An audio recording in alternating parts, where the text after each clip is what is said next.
Another theme that I want to talk about is absolute principles and grim fanaticism. Okay.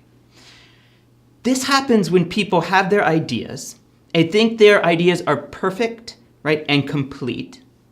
And particularly when they think once their ideas are put in place, we're going to solve all the world's problems.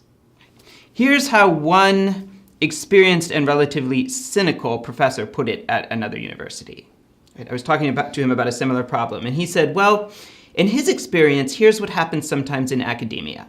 He said, you have people who have ideas, and they're convinced that once they're in the position of power within the university and they start putting their ideas in place, everything is going to be perfect.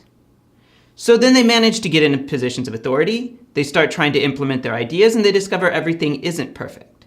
So what do they conclude? Well, they conclude somebody must be blocking us, and we're going to find out who.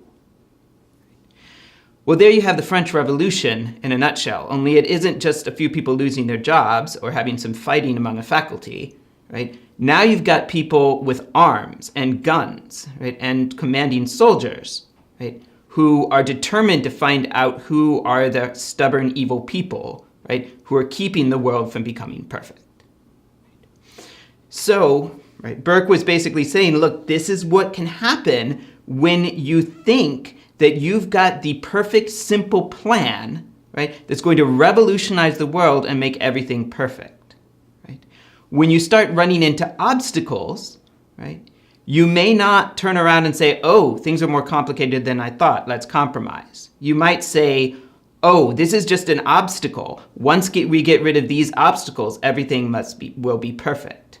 And you don't particularly care whether those obstacles are some rules that need to be tweaked or human beings. Right?